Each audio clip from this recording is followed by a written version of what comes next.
ఎన్నడూ నేను కాంగ్రెస్ పార్టీలో 10 ఏళ్ళున్నా ఆ పార్టీని ఓన్ చేసుకోలేదని.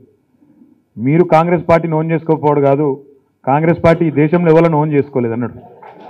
ఎందుకంటే ఆ పార్టీ ఇవాళ ఈ దేశంలో ఏ ఒక్కరి పార్టీగా లేదు, అది అందరినీ దూరం చేసుకున్నది, అందరు కూడా ఆ పార్టీకి దూరమైనరు.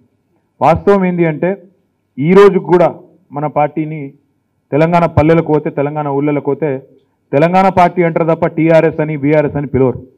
ఏ పార్టీ మీద అంటే తెలంగాణ పార్టీ అంతే తప్ప గ్రామీణ ప్రాంతాల్లో ఉండే మా అక్కలు చెల్లెళ్ళు మా అన్నదమ్ముళ్ళు ఎవరో కోటేస్తావంటే కేసీఆర్ కోటేస్తా, కారు కోటేస్తా, గులాబీ పార్టీకి వస్తా, తెలంగాణ పార్టీకి వేస్తా అంటారు తప్ప వేరే మాట మాట్లాడరు. అంటే అంతగా తెలంగాణ ప్రజలతో మీరు పెట్టిన విత్తనమే మీరందరూ కలిసి.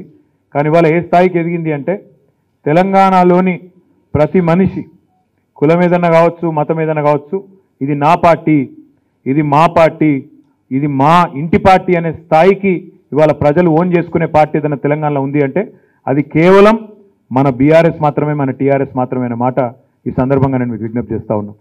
వాస్తవం ఏంటి అంటే వాళ్ళ పెద్దపల్లిలో నేను మొన్న వచ్చిన పెద్దపల్లికి ఒక 15-20 రోజుల కింద వచ్చినాడు మనోహర్ రెడ్డి అన్న బ్రహ్మాండమైన పెద్ద మీటింగ్ పెట్టి 1000 మందితోని బ్రహ్మాండమైన శక్తి ప్రదర్శన కూడా చేసిండ్రు. ఆ రోజు కూడా చెప్పినా మళ్ళీ కూడా చెప్తా ఉన్నాను. తెలంగాణలో ఈరోజు పరిస్థితి ఏంటి అంటే తెలంగాణ రాష్ట్రం ఏర్పడిన తర్వాత ఎన్నో పంచాయతీలు దిగిపోయినాయి. కరెంటు పంచాయతీ పోయింది, మంచినీళ్ళ పంచాయతీ పోయింది, సాగునీటి పంచాయతీ పోయింది. నాకు బాగా గుర్తుంది, నేను 2009లో సిరిసిల్ల ఎమ్మెల్యే మొదటిసారి అయినా. ఆనాడు నేను గమనించేది అక్కడ ఎన్నడూ చూసినా మనకు నీళ్ల పంచాయతీ ఉండేది, సాగునీటి పంచాయతీ. చొప్పదండికి పెద్దపల్లికి, జగిత్యాలకి పెద్దపల్లికి పైనుంచి వచ్చే ఎస్ఆర్ఎస్పి కాలువ మాకు నీళ్ళు ఇవ్వాలంటే మాకు నీళ్ళు ఇవ్వాలని చెప్పి ఒకళ్ళు గేట్లు ఎత్తుడు, ఒక ఎమ్మెల్యే ఇంకొక ఎమ్మెల్యే పోయి కిందికి దించుడు. ఈ లొల్లి దశాబ్దాల నుంచి నడిచింది. నేను చెప్పేది వాస్తవమా కాదా?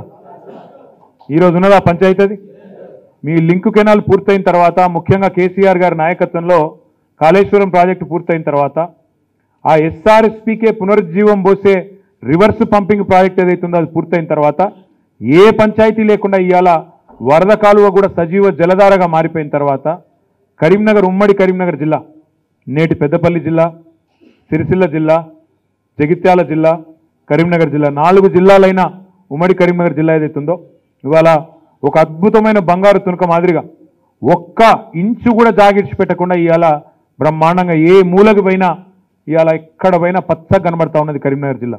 ఇది వాస్తవం. మా ఇల్లంతకుంట, మా రాజన్న సిరిసిల్ల జిల్లాలోని ఇల్లంతకుంట మండలం, మా ప్రాంతం కొద్దిగా దుర్భిక్ష ప్రాంతం. హుస్నాబాద్ కొద్దిగా దుర్భిక్ష ప్రాంతం. మీ పెద్దపల్లి అంటే మొదటి నుంచి మీ కమాండ్ ఏరియా ఉంది, కొన్ని నీళ్లు ఉన్నాయి, కానీ మాదికి లేవు.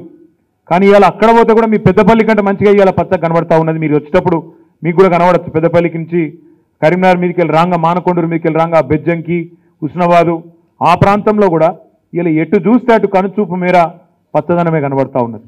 నిజంగా అసాధారణమైన కొన్ని దృశ్యాలు. ఒకనాడు అదే కాకతీయ కాలువ మీద రైతులు పోయి ఎవరైనా మోటార్ పెట్టుకొని చిన్నపాటి లిఫ్ట్ పెట్టుకొని చిన్న పైప్ లైన్ వేసుకుంటే దాన్ని ఆనాడు కాంగ్రెస్ ప్రభుత్వం ఉన్నప్పుడు వచ్చి ఆ మోటారు, ఆ వైరు కోసేసి మోటార్ను ఆ రోజు కాలువలోకి దానిన రోజులు, ఆ మోటార్లు తీసుకుపోయి పోలీస్ స్టేషన్లో పెట్టిన రోజులు వాస్తవమా కాదా మీరే ఆలోచించుకోండి. ఆనాడు ఎంత దుర్భర పరిస్థితి ఉండే అంటే రైతులు భయపడుతున్నారు, విజిలెన్స్ వాళ్ళు వచ్చి ఎత్తుకపోతారని. అంతెందుకు మోటార్లు కోసేసుడు, వైర్లు కోసేసుడు కాదు, ఎవరన్నా ఊళ్ళో చచ్చిపోతే ఆనాడు తెలంగాణ రాకమునుపు, కేసీఆర్ ముఖ్యమంత్రి కాకమునుపు ఏంది పరిస్థితి? ఎవరన్నా ఊళ్ళో కులపాయనో సుట్టపాయనో పెద్ద మనిషి చచ్చిపోతే బావి కాడికి పోయేందుకు కరెంటుని ఫోన్ చేసి బతిలాడుకోవాలి. అరే ఇప్పుడే శవాన్ని కాలేసినాం, బావి కాడికి పోయి స్నానాలు చేయాలి, కరెంటు లేదు, ఒక 20 నిమిషాలు కరెంటు నీకు దండం పెడతా అని చెప్పి ఏఈ గారిని, డిఈ గారిని బతిమలాడిన రోజులు వాస్తవం. అయితే కాంగ్రెస్కు బుద్ధి వచ్చేటట్టు చప్పట్లు కొట్టాడు ఒకసారి. ఇవాళ వాళ్ళే వచ్చి 50-55 ఏళ్ళు తెరులు చేసిన వాళ్ళు వచ్చి మళ్ళా మాకు ఒక్క ఛాన్స్ ఇయ్యండి, 11 ఛాన్సులు ఇచ్చిండ్రు ప్రజలు, 11. అయినా ఏం చేసిండ్రు? మంచిలు ఇయ్యలే, కరెంట్ ఇయ్యలే, సాగునీరు చక్కగా ఇయ్యలే, ఎరువులు ఇయ్యలే, విత్తనాలు ఇయ్యలే, రైతు బంధు ఇయ్యలే, రైతు బీమా పెట్టలే. ఇవన్నీ చేసిన కేసీఆర్ నట ఇలా పక్కకు పెట్టన్నట. 11 సార్లు అవకాశాలు ఇచ్చినా ఏం చేయని వాళ్ళని మళ్ళీ ఇలా పైన కూర్చోబెట్టన్నట. ఇలా ఒక్క మాట మీరు ఆలోచించండి. పక్కనే ఉన్నది కర్ణాటక రాష్ట్రం. ఇప్పుడు ఇక్కడికి వచ్చేటప్పుడు ఇక్కడ బయట పత్రికలలో పట్టుకున్నారు, ఇంగ్లీష్ వాళ్ళు, హిందీ వాళ్ళు పట్టుకొని అడిగినారు, ఆల్ ఇండియా కాంగ్రెస్ కమిటీ అధ్యక్షుడు మల్లికార్జున్ ఖార్గే గారు అంటుండ్రు తెలంగాణలో కాంగ్రెస్ వచ్చేసింది అయిపోయింది, ఇక మాకు మోక దొరికింది అని అంటున్నారు. మరి మీరేమంటారని అడిగారు. నేను ఒకటే చెప్పిన వాళ్ళకు, ఖార్గే గారు మీ సొంత రాష్ట్రం కర్ణాటక, ఖార్గే సాబ్ది సొంత రాష్ట్రం కర్ణాటక. ఇలా కర్ణాటకలో గిట్లనే వీళ్ళు చేసిన వేషాలకు వీళ్ళు చెప్పిన మాటలకు పడిపోయి ఆడ అవకాశం ఇచ్చిర్రు. ఒక ఛాన్స్ అని బతిలాడితే 4 ఓట్లు వేసిర్రు. ఆయనత అధికారం ఇచ్చిర్రు 4 నెలల కిందట కర్ణాటక ప్రజలు.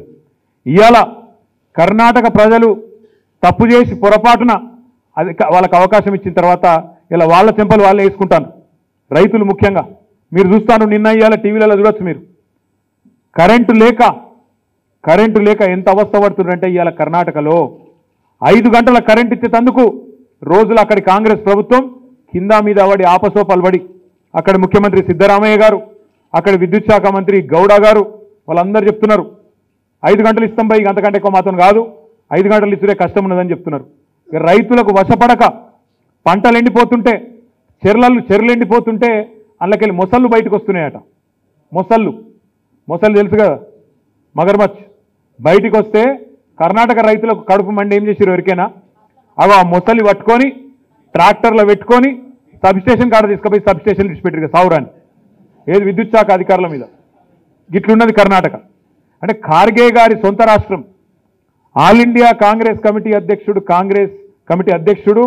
ఖార్గే గారి సొంత రాష్ట్రంలోనే ప్రజలు రైతులు ఇవాళ చెంపలేసుకుంటారు. వామ్మో వీళ్ళకి అధికారం ఇచ్చి ఎంత తప్పు చేస్తుందిరా దేవుడా అని. ఇవాళ అసొంటోళ్ళట తెలంగాణలో వచ్చట మన రైతన్నలను పిచ్చోళ్ళని చేసి, మన ప్రజలను పిచ్చోళ్ళని చేసి వాళ్ళకు ఒక ఛాన్స్ కావన్నట్టు.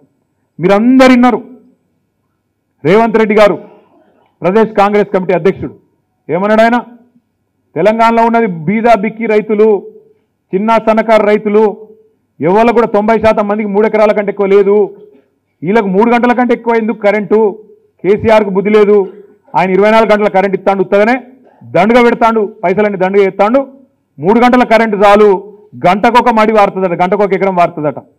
ఇక గింత తెలివైన వాళ్ళు, గింత వ్యవసాయం తెలిసిన వాళ్ళు, గింత తెలివైన వాళ్ళు ఇలా కాంగ్రెస్ని ఈ రాష్ట్రంలో నడుపుతాను. మరి కాంగ్రెస్ ఓటేసిన పాపానికి కర్ణాటకలో 5 గంటలు వస్తుంది, తెలంగాణలో దబ్బన పొరపాటున్న ఒక రాపాటున్న ఓటేస్తే 3 గంటలే దిక్కని చెప్పి వాళ్ళ అధ్యక్షుడే చెప్తాడు. మరి అలా పెద్దపల్లి రైతులను ఆలోచించుకోవాలా, రాష్ట్ర వ్యాప్తంగా ఉన్న రైతులు ఆలోచన చేయాలా, 24 గంటల కరెంటు కావన్నా 3 గంటల కరెంటు కావన్నా ఆలోచన చేయాలని చెప్పి నేను కోరుతా ఉన్నా. ఇవాళ సత్యనారాయణ రెడ్డి గారు, రామ్మూర్తి గారు, హాజీ గారు, ముత్యాల ప్రకాష్ గారు విశేషమైన రాజకీయ అనుభవం కలిగిన నాయకులు.